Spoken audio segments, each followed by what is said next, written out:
All right, guys. We got Bob Singley in the house tonight. We just viewed for the first crowd Downhill Racer. We have sold out tickets for the Winter Park Film Festival.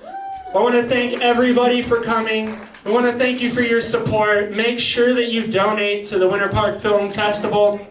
That is why we are here tonight. And the main reason why we are here tonight is to talk to Bob Singley and let him talk a little bit about the film that he was in and helped with. They needed a good skier, and you know, they found one.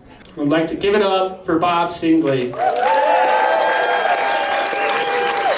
Thank you. I'd like to welcome you all and let you know this is not about me, it's about us as a community and what it's been like for me up here. These guys gave me some guidelines to talk about, a little bit of background, how I integrated with the film industry, which was always big fun, and why I like to encourage people that are involved in film to keep doing film, because anything worth doing is worth filming, and it's made a lot easier these days with the equipment that we have. Everybody's carrying a camera around. If we'd had those in the old days, we would have probably been doing stunts that we might not have made it through. So, anyway, my background is that I was born up in Idaho, close to Sun Valley. I ran away from home when I was 4 or 5 because the bumps were too small up in Sun Valley, and moved to Colorado.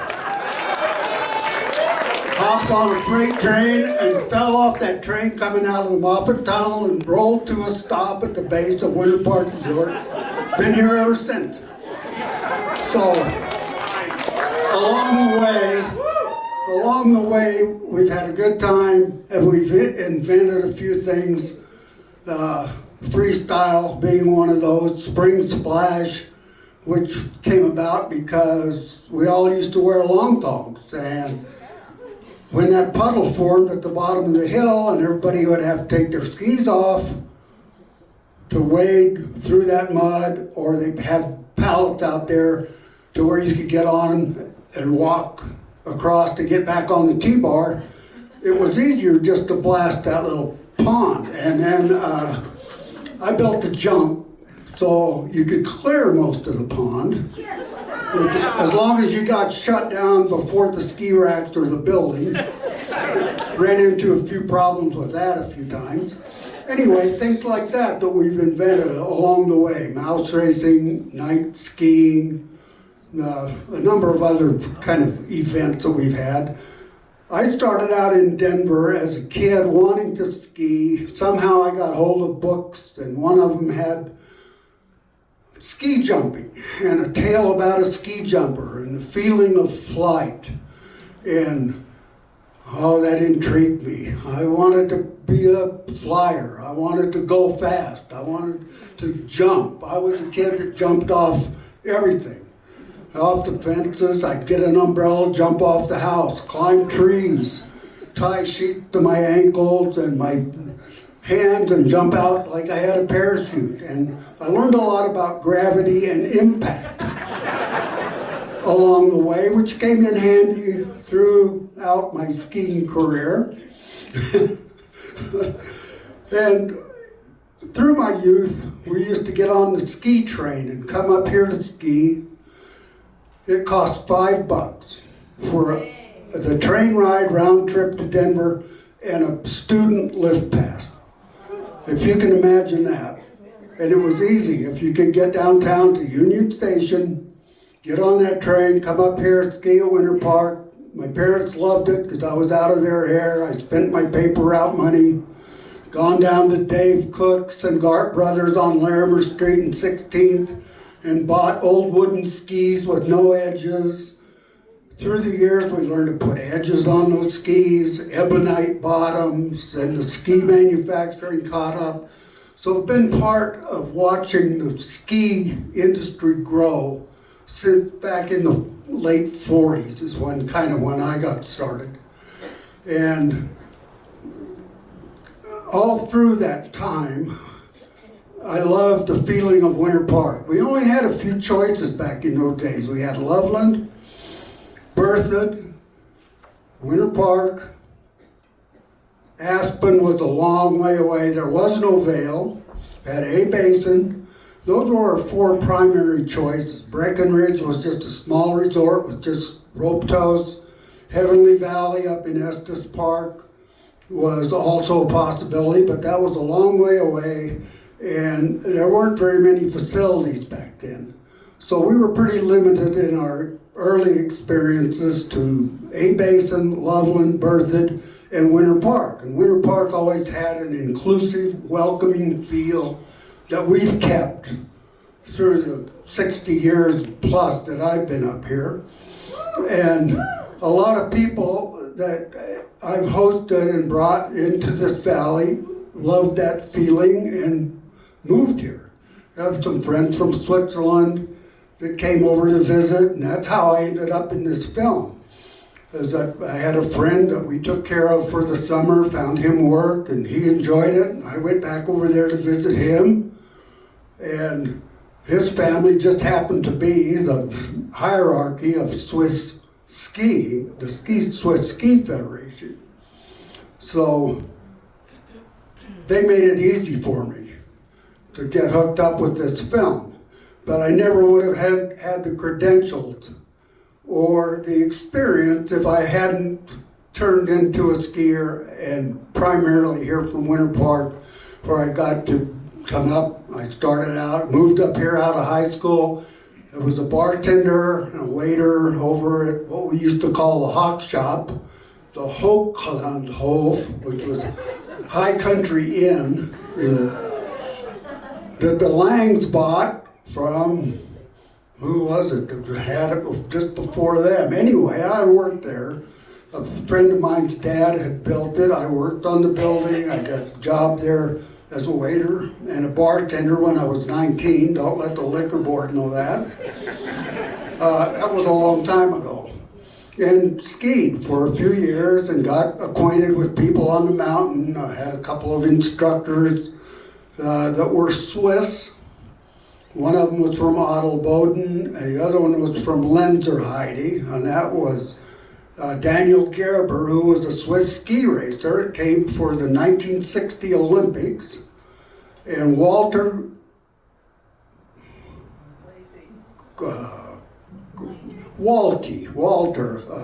Swiss guy.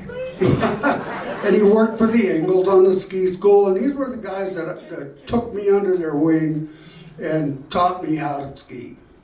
I'd go with them, and we'd just go skiing. This wasn't a lesson, this wasn't the ski school, this was just some guys out skiing. And they would tell me, you just watch everyone in front of you, that's how you learn to ski. So I watched those guys, they go, get right behind us and do what we do. So I did that. And I liked it, and it became pretty easy. So I started getting up alongside of them. And then after a while, I added my own line to that phrase, watch everyone in front of you until there's no one in front of you. And that's where I like it. I wasn't watching out for somebody else and reacting to what they were doing. I wasn't getting snow in my face. And I went, oh, being in front is pretty good. So that's what I always tried to do. And I wanted to get a lot of air. We spent a lot of time shoveling up bumps. The ski patrol spent a lot of time tearing those bumps down. And they threatened to take our tickets. We jumped over everything. We jumped over the pipe that used to be down between the practice hill and what we called bridge. It's Larry Sales now, or I don't even know what it is now. So there was a pipe there, and sometimes when it snowed, it'd get about 2 feet deep, and you could ski down that pipe. They found out. And they didn't know that before. So if it's there, you gotta try it. I don't know. I'm inspired by these guys. I've seen some of the tricks that they're doing, so I'm leaving it in good hands. There are some people out there that still want to do tricks. But I used to always try and get a lot of air, I wanted to fly, and skiing was the closest thing to flying, and especially going really fast. And downhill courses were my favorite. I hated racing. I mean, that was a restriction on the freedom of skiing to me. And I know people love to race, but why make all those turns? And I had a buddy that said to turn is to admit defeat. And that was Jim Musser. He never skied on a pair of skis less than 220. So his normal ski length was 223, 225. And he broke a lot of skis. He skied really fast. He didn't turn a lot. And people said we were reckless, but we weren't reckless. We had plenty of wrecks. So that's how we learned. And we kept going through that.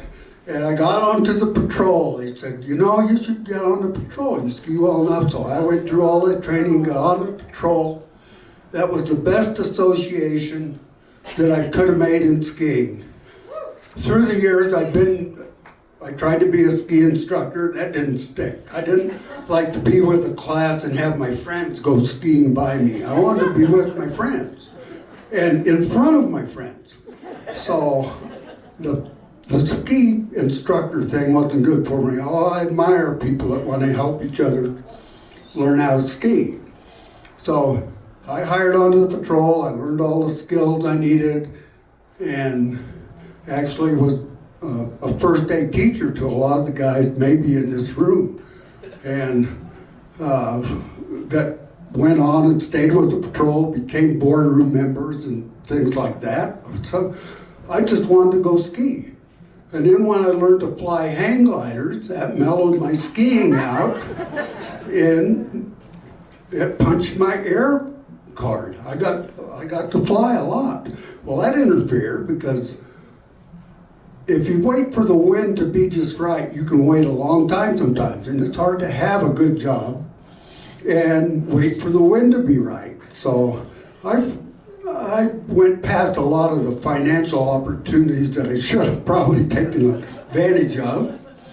As it turns out, you know, you just keep thinking that, well, things are going to be okay. And they turn out to be okay. But then you look back and see the opportunities that you passed up and think, well, that might have been a good choice to have taken that. But I wouldn't have got to have those flights along the coast, or fly with those eagles up over Snowbird, or jump off of some mountains and fly into little villages in Europe, and things like that. So I chose the path that I thought fit me, and I got a lot of air, and I always liked to ski fast, so that's what I did. And being on the patrol opened the doors for me. No matter where you go skiing, if you hook up with the patrol, you're behind the fences, you're on the mountain. Sometimes you get to play with dynamite. You get to ski in all the places you want to ski. They take good care of you. They know where the best party places are. So when I went to Europe to visit my buddy in Switzerland, in Wengen, the James Bond film, On Her Majesty's Secret Service, came to town, and they'd made it easy for me to be an instructor. I was kind of an instructor. I used to get up and ski on the first train at 7 o'clock in the morning with Oscar Gerich. He was always on the first train up the mountain. And he noticed after a month or so that I was always on the first train up the mountain. And we became kind of buddies, and he went, "What are you doing?" I said, "Oh, well, I'm visiting Victor, your son or grandson." I don't know which one he was. And he said, "You know what? I make it very easy for you here in Switzerland. I make you a ski instructor, and I give you some credentials, and you can help me be a mountain guide in my ski school." Because I'd worked in Switzerland on a former trip and learned a little bit of Swiss German. I could converse with the Germans, the Swiss, and the English-speaking people, which were a big part of their market. So they put me to work. The Eon Productions film came to town, with On Her Majesty's Secret Service. They needed a ski patrolman for the film to be on standby and to help move stuff around the mountain. I went, okay, well, I'll go to work for them. You had to get down to Lauterbrunnen, take the tram up to Mirren and up to the Schiltorn, that big 300-foot restaurant that rotated in the movie. I don't know if you guys saw that film, but that was my patrol headquarters. Not bad. Look across at the Eiger, the Jungfrau, the mountains all around there. So I worked on that film for a couple of weeks. That turned into some stunt work. Once they saw that I could ski, they trusted me with a machine gun and let me ski around in the trees, chased from James Bond, and paid me for it. Okay, this worked. So then, Downhill Racer came to town. Paramount Productions, Pinewood Studios in London is a company, I think, that actually did a lot of the production work on that.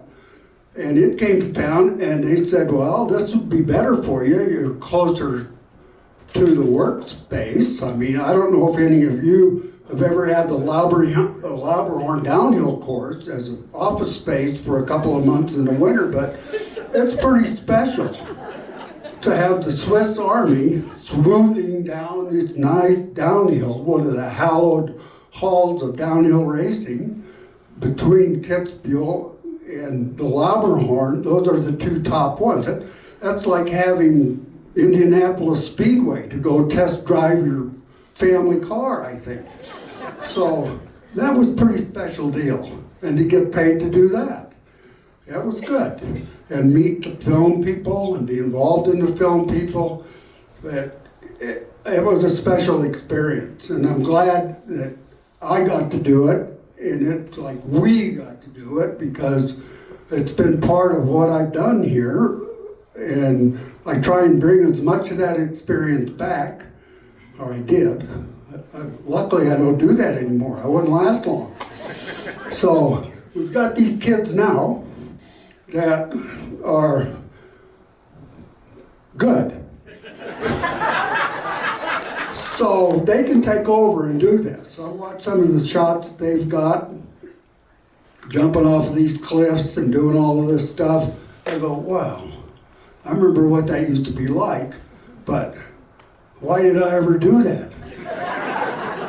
And why didn't we ever film that while we were doing it? Well, sometimes it's just right. You can't wait for the camera.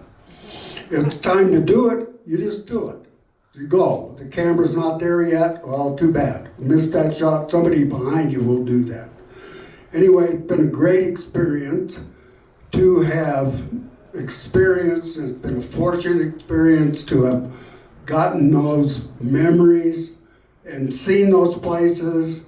And I never would have believed when I was a kid that wanted to go skiing that would open up those doors. And the key to that was to be on the patrol, because you're welcomed anywhere. And being a patrolman got me involved in this film with Redford, who became a buddy. I visited him, stayed at his house a few times out in Sundance.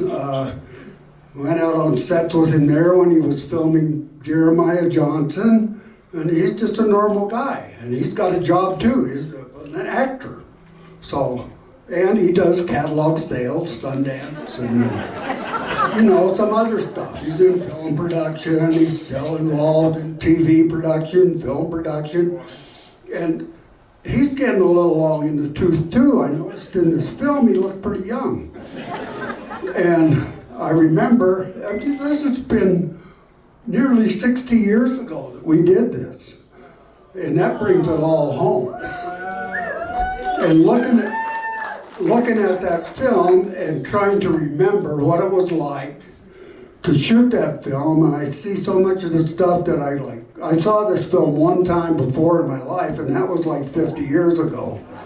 So it was hard to remember that, what all went into that. And what I learned from that film was how hard it is to actually put a film together. You guys that are interested in the film industry and I hope you get all the support that you can, because you need it. It's unbelievable what it takes. I watched what happened over there on this film, and just the logistics of, well, it was a British film company, so we had to have tea breaks in the morning, tea breaks in the afternoon. Well, there's 400 or 500 people, extras out there on the mountain, and they would somehow have to organize all of this food and tea and everything to get out there on location.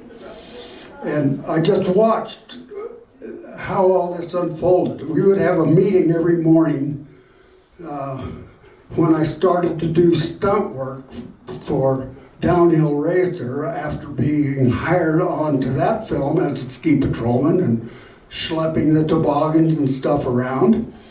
That turned into stunt work. They said, well, these World Cup racers don't want to risk their careers doing faults. Well, okay. They said, will you do something for us? I went, yeah. I've fallen at high speed before. I can do that. And so we started a little program. They put me up, got with the cameraman, we set up a shot. I said, okay, I'm going to go behind this little knoll, I'm going to come out upside down, I'm going to come through the branches of that tree, I'll bounce, and I'll end up over there. And we didn't have the communications on the course that we have today with radios and cell phones and stuff. We didn't have drones. I mean, it took a long time to get anything done. Sometimes it took all day long to get a couple of shots. And we'd set up and do everything. Well, I came down, they finally said, okay, on the radio, send him.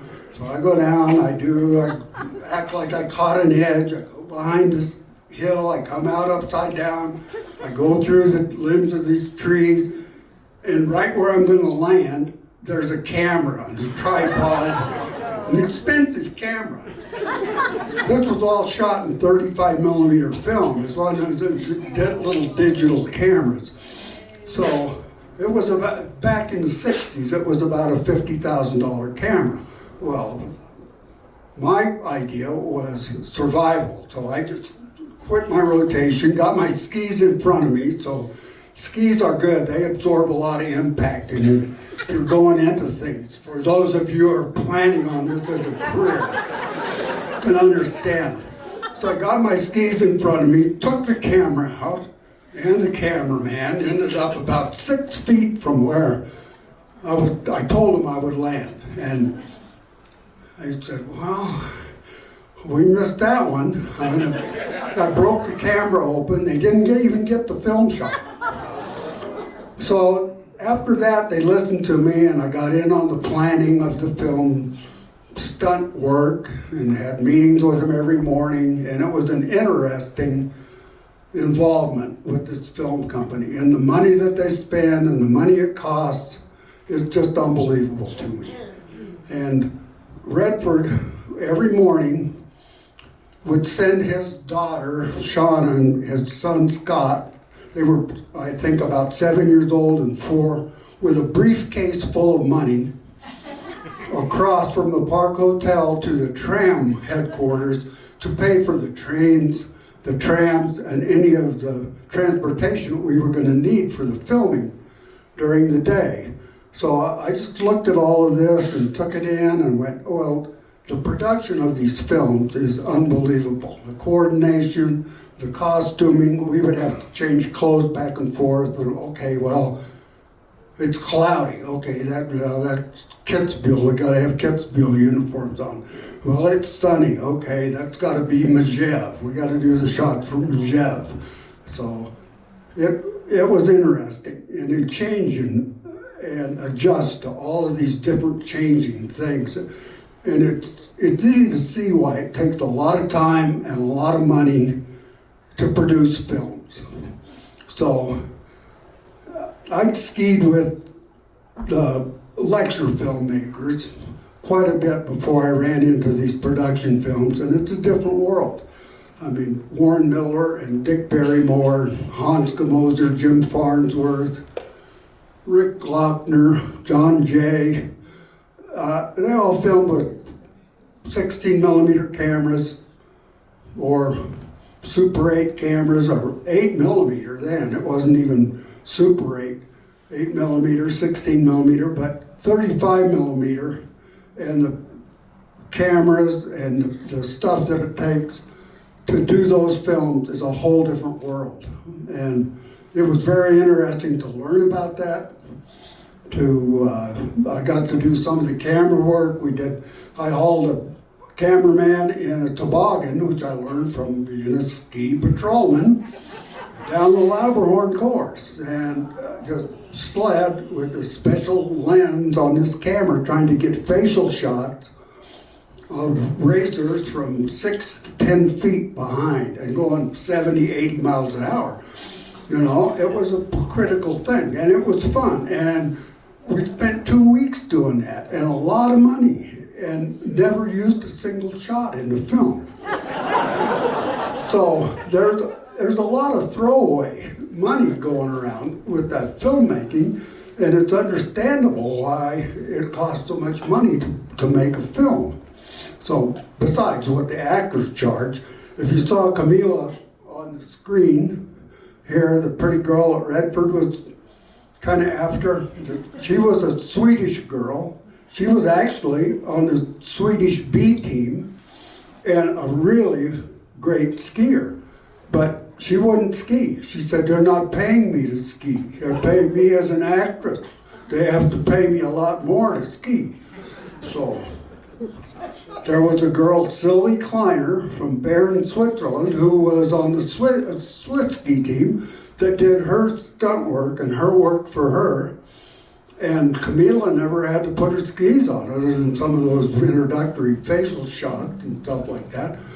So the whole experience with the filming was outstanding, and I have to thank the Ski Patrol Connections for that. I have to thank this community, our welcoming community here, for having, well, let's see, what would you say? Anyway, the feel of a place that people want to be. And we didn't have Vail, we didn't have Keystone, we didn't have Copper Mountain. I mean, the last thing between A Basin and Aspen was A Basin. Now we got Vail, Beaver Creek, Copper Mountain, used to be Meadow Creek, Powderhorn, Beaver Creek, lots of places. Even Breckenridge has turned into a big ski area. And there's a lot of destinations to go. We're in one of the best places. There's no substitute for elevation. So I always liked that. I always felt like it was coming to a safe place when I come back up here to Winter Park. You know, it's high. I tell my buddies in Austria, they'd say, how can you say the skiing is better at home in Colorado than it is here? We have all of these big mountains. I said, but when you see the top of that light up there on the Volugabon, when I go to bed at night, I'm 1,000 feet higher than that. So that put it in perspective. I want to thank all of you for putting up with me. Thank Connor and Clark, and encourage them in their film careers. They're bringing culture to us here in Winter Park, and it's a good thing. So I want to thank you guys. Thank you, Bob. That was amazing. Let's give it up for Bob. Come on. Come on. Yeah. He is an icon. So we are running late, so I'm going to try and keep this short. Stay for just a second longer. I want to thank my mom, Peggy Smith. This was her idea, and she's awesome. Now I want to get back to what Bob said about the community. We've lost 3 really important people in this community this week, and this shows it right here, how tight we are. So I just want to take a moment of silence for the 3 people we lost. So let's do that.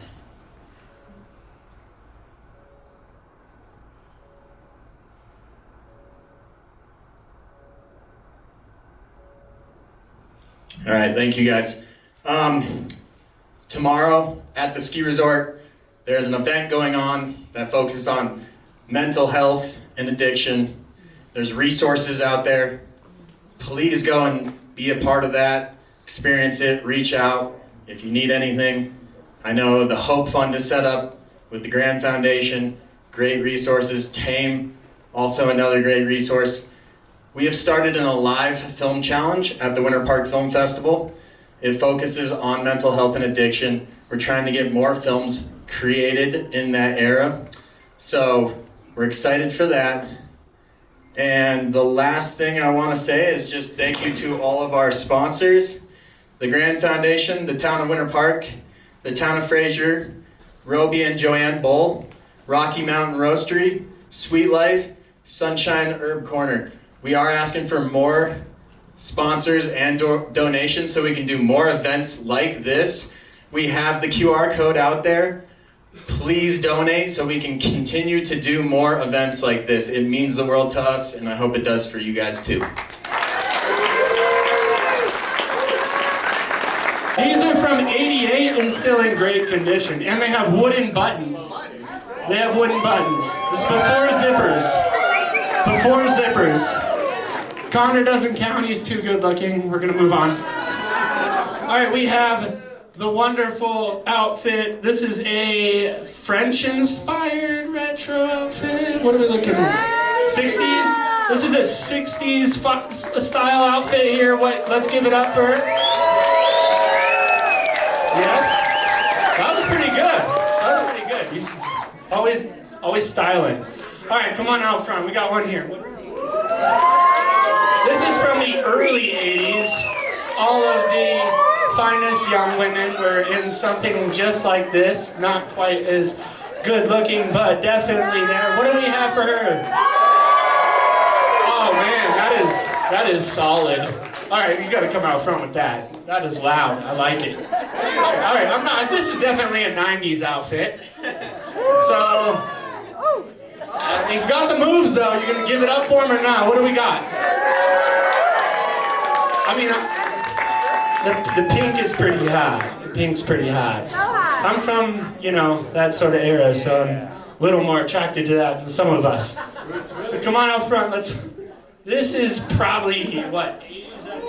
Hot tub time machine, baby. Hot tub time machine. Oh yeah. All right, let's give it up. What do you guys think for the 2 onesies? That is pretty good.